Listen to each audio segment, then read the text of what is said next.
Hello, ladies. Hello, Val. How you doing?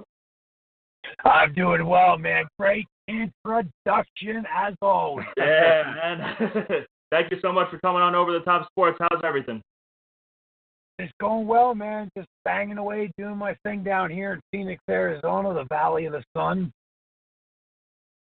All right, very nice, very nice. All right, so we want to talk about your wrestling career, and we'll get into your cannabis and everything else we want to get into. But tell us, how did the character of Val Venis come about, and what was it like with Vince McMahon telling you he wants you to play an adult film star?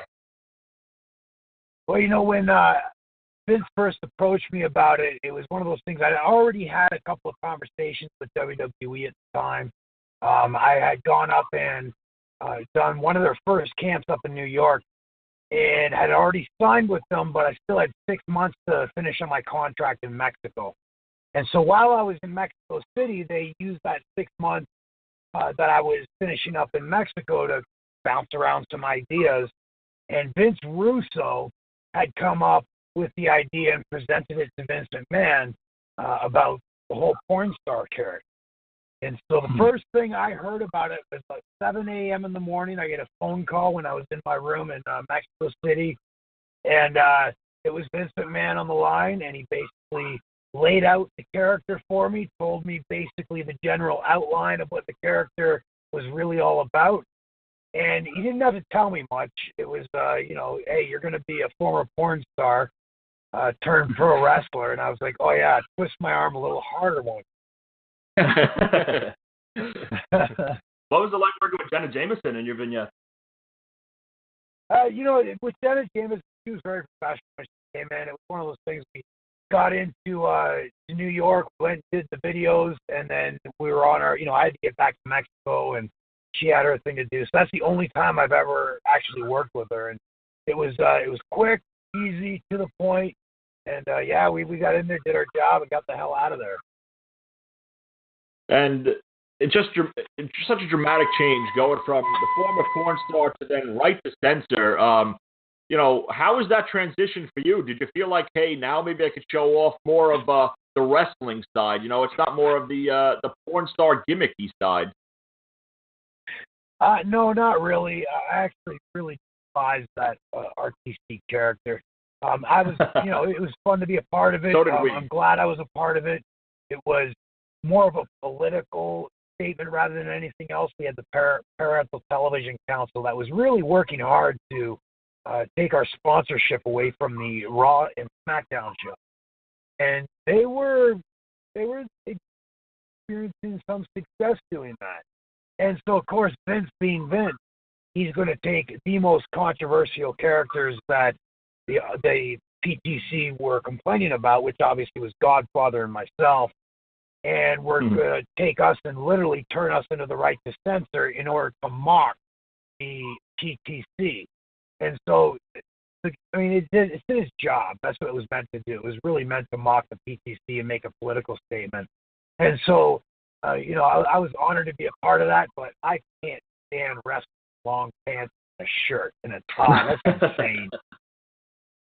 And I already sweat enough as it is when I'm going 100 miles an hour out there, and when I'm covered in long pants and a shirt and completely covered in sweat, it's not fun, guys. It's not fun. You know what I'm saying? Can you speak to his working with Ivory real quick? Because we had D'Lo on, who also worked with her. And, just spoke the world of her. And she just made the Hall of Fame. So what was it like, your relationship working with Ivory? Ivory was always really, really cool, man. She was a badass, really strong woman on all different levels. And a true athlete through and through. And she's just a little high-strung for me, but she's on top of the world, man. She's always been a go-getter. She's always been a source of enthusiasm backstage, and always there to entertain as well. Really good being all around. One of your most famous storylines, and my favorite storyline of yours, is when Yamaguchi-san of Kaientai attempted to castrate you. What were your thoughts on that storyline? Oh, yeah, you got to bring that up, right? Bring that up, right? Terrible. Of course. No, it was it was great TV. Let's face it, that was amazing. It was edgy. It was envelope pushing. I mean, we were pushing the envelope hard back then. That kind of stuff, I don't think they would allow in WWE day and age. And I hate saying that cliche, this day and age. It's insane to say it, but we just come around to saying it because it's just become normal, you know. But it's kind of a reality. I mean, they don't want that kind of stuff on TV. You know, back then it was, hey, give the people everything they want, and we were doing that. We were doing it well too. Yeah, and I completely agree with you. You used to come out to the ring, and you would, you know, the hello, ladies, and the shake, and then you always had a funny line, and a line that would draw everybody in. How much of that was improv, and how much of that was, you know, somebody giving you what to say? Well, you know, I was always in charge of coming up with the joke, and I'm not the most creative guy, or I wasn't the most creative guy coming up with jokes. About 50% of them were all mine. The other 50%, wow, I'm going to probably say is split very heavily in Al Snow's favor in that case. Probably about 40% of the jokes came from Al, and about 10% came from Kane. Wow. Oh, Kane, then. He's running for Knox County mayor. What do you think of that? You know, Kane and I have had many, many, many political discussions. We're pretty much on the same page. He's a really smart guy. He's very articulate. He knows Austrian economics through and through. He's very principled in his political stances. And I think, you know, Knox County would definitely improve with somebody like Kane at the helm, for sure. One thing that, you know, I'm a straight-up anarchist now. I just don't believe in any level of government. I think definitely the people in Knox County voting for Kane is definitely going to be an improvement in every single person's lives that actually live in that county. But you're still going to have a government there. And until government disappears, we're never going to experience true freedom. I mean, it's in the name government. They're there to govern what you do. And it doesn't matter to government whether your activities are peaceful or nefarious. They are there to govern your activities. That's not freedom. So as far as I'm concerned, I've completely given up on any level of government. You know, I wish Kane all the success in the world. I hope he does really, really well and does well for the people in Knox County. But the bottom line is, it's still government. And, you know, as long as you have government, you don't have freedom. That's an interesting take. All right, 3 of your favorites. Your favorite moment in your wrestling career, your favorite opponent, and your favorite match. Ooh, man, favorite match is it's such a hard thing to determine. There are different reasons why I would consider different matches my favorite. One of them, obviously, with Rikishi, all the matches I had. But I think the big match we had in the cage where he splashed me off the top of the cage was absolutely amazing. That one really sticks out of my head. I think I got PTSD watching him fall from the top of that cage. You had to be pretty nervous. Yeah, you got to mentally prepare yourself for that because, you know, it's not like something we practiced. It was going to be a one-time shot. Whatever happened, happened. You know what I mean? And, you know, luckily everything worked out well. But, man, it's nerve-wracking. That was a nerve-wracking moment. Obviously, the big match I had with D'Lo Brown, SummerSlam '98, was the I was going to mention that. That's actually one of my favorite matches.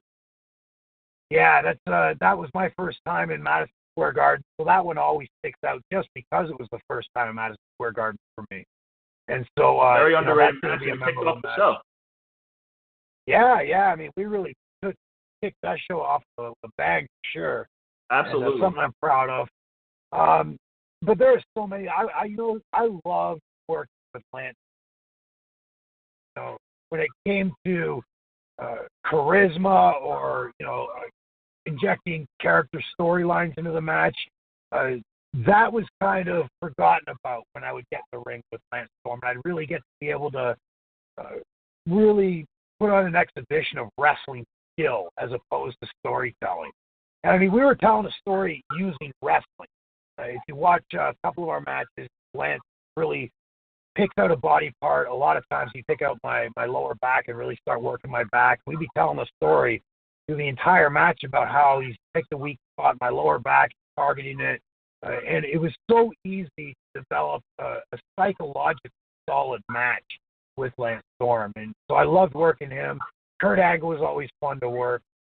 You know, there's so many guys. Of course, Godfather, on the other hand, was a whole lot of fun on a whole different level for a whole lot of different reasons. You know, I loved hanging out with Godfather and working with Godfather and tagging with him. It was so much fun. And we're speaking with Val Venis, who is so kind and generous to give us a few minutes of his time here on Monday night. And Val Venis' YouTube page, you can just Google it, Top Shelf Anarchy. It'll come up, his YouTube page, which we'll talk about in a few minutes here. Val. And we're over the top sports. So I was wondering, what's the most over the top story you could tell us? Ooh, the most over the top story I can tell you. Well, let's take a look here. Let me think about this one. Putting you on the spot here. Yeah, you are. Okay, I'll tell you one about Luna Vachon. So, all right. Luna Vachon was, we were in Boston. Now, in Boston, there are certain parts of Boston, they have these roundabouts. Or, you know, outside of Boston, they have these roundabouts if you're driving your vehicle, right? So instead of an intersection, it's more of an intersection with a roundabout. And they're all over that area. And so we had left the Boston Arena, and we're going to travel up to the local restaurant there that we always hit whenever we were doing the arena in Boston. And Luna Vachon was following myself, who also was in the car, was Test and A-Train. And I believe Rhino was in the car as well. And, of course, in the car behind us with Luna Vachon was Gangrel, and I'm trying to think who was. There was somebody else, and I can't remember who right now. But it was probably about 10:30 in the evening, traveling up to the restaurant, and we started to go around this roundabout, and Tess was driving, and I said to Tess, hey, Tess, they're following us, and they have no idea where we're going. When you hit this roundabout, just keep going around in a circle until Luna snaps. And at first, Tess was like, no, Val, I'm not going to do that. She's not going to snap. I go, dude, trust me, Luna will lose it if you go 3 or 4 times around in the same circle. So we had this gentleman bet that, you know, she'd lose it or she wouldn't lose it. And sure enough, it didn't take 3 or 4 times. It took literally 1.5 times driving around in that circle for Luna to roll the window all the way down, literally climb out of the window as we're speeding around the roundabout. I mean, her whole body's hanging out the window. And she's got double-fisted fingers pointed at us, saying, you mother beepers, you pick a route to go and go, screaming out loud. And all these other people are like, stop, waiting to get into the roundabout. They're waiting for us to stop going around the roundabout over and over and over again. And they just see this crazy lady hanging fully out this window with double-fisted fingers, screaming at the top of her lungs at us. We must have went around 5 or 6 times before we finally took a route. Needless to say, when we got to the restaurant, we got a tongue lashing for 10 minutes until she ended up blowing up and decided to go, all right, that's it. I had enough talking. Good expression of her. Yeah, so, she was a great human being. She was awesome, and I loved Luna. You've moved on now from pro wrestling to now Captain Cannabis, an advocate for legalization of cannabis and now selling marijuana legally in Arizona. How did this come about? So it's actually, I just want to correct you there real quick. I actually dropped Captain Cannabis, and we just opened up another YouTube channel strictly for cannabis, and it's just the Captain Show, and Captain spelled with a K on that. So, yeah, it's just the cannabis. We kind of dropped the cannabis thing just because we're also going to start talking about hemp and industrial hemp, what it can do and whatnot. So I really wanted not to just pigeonhole my show into being just about marijuana, if that makes sense. So, anyways, it was one of those things. I was anti-marijuana growing up. The way I was taught, I was indoctrinated to believe, marijuana was a bad drug.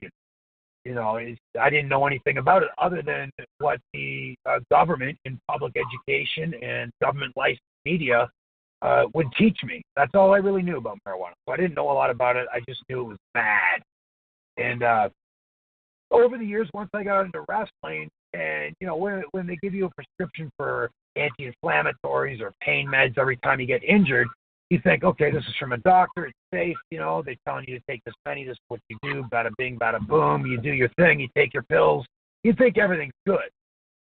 And so all through my 20s, especially my early and mid-20s, I was an indoctrinated fool. I was libertarian politically and socially, but when it came to the war on drugs, I was still indoctrinated. I had gotten to the point where the war on drugs needed to come to an end, but I still didn't know anything about drugs. And so, I was taking these same pain pills every time I got injured that everyone else was. But, you start to, as you grow up, you start to observe for yourself what's really happening around you. And I started to observe a lot of my friends getting badly addicted to these drugs that doctors were giving to us like candy. And, and you're also looking around, and I know guys that smoke marijuana regularly and don't resort to the pills, and you can see what's happening. The guys that are smoking, well, they're still getting up early in the morning to go to the gym. They're still performing at the highest levels. They're not getting addicted. They're not having problems. And then you take a look at the guys that get addicted to pills, and it's that same slippery slope. They spiral downhill into addiction, and they start to change their personality because when they run out, they will almost do anything to get more in order to avoid feeling that dope sickness. You'll start to see them not going to the gym anymore, start losing weight. They stop performing at the highest levels and start making a lot of mistakes in the ring. They start getting dangerous in the ring. They start passing out at dinner tables. You see some of them starting to die, and you start to notice the difference. I mean, these things were real things that were really happening. I was witnessing all of it. And so you start to ask questions like, hey, was everything I was taught about marijuana, was that a lie? Because it doesn't look like, or it looks like it absolutely was a lie. Then you start doing research, and it was just through a combination of really starting to question things I was taught because what I was seeing in reality was different than what I was taught, and then starting to question the things that I was witnessing. And when I started to ask questions, and that's really when the light started to come on for me, and I started to really realize, hey, marijuana is a remarkable medicine. These pills, they're just pharmaceutical heroin. They're literally legalized drug dealers, and they're killing people. They killed a lot of my friends. And I got addicted to them after shoulder surgery in 2008. That was the last straw. When Tess died, and I ended up getting addicted to them, and that's it. I used marijuana to get off the pills, and I never looked back after that.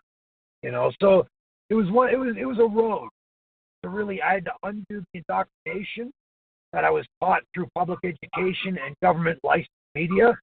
And I had to do that by thinking critically and doing my own research. And I think anybody that does their own research and they're honest with themselves, they'll realize they've been lied to about marijuana. And they're lied to about marijuana in order to keep big drug companies banking in profit. And just an incredible story about how you used it to get off the pain medication. I certainly need to do some more research into that because I don't know anything about it. And like you have been always taught that it is bad and you should stay away from. Your YouTube page, Top Shelf Anarchy, for everybody listening out there, definitely check that out. Val, and lastly, before we let you go, you got to give me a hello, ladies. Let's go. Hello, ladies. There we go, my man. Thank you so much for joining us, Val, on Over the Top Sports. Hopefully we can have you on soon. Everybody check out his channel, and thank you again for coming on. Thank you guys, man. Much appreciated. All right, Val. Take care. Have a good one. Thank you again. And that was Val Venis, everybody, former WWE superstar, now on to his cannabis life, and he has a couple of strong opinions as well.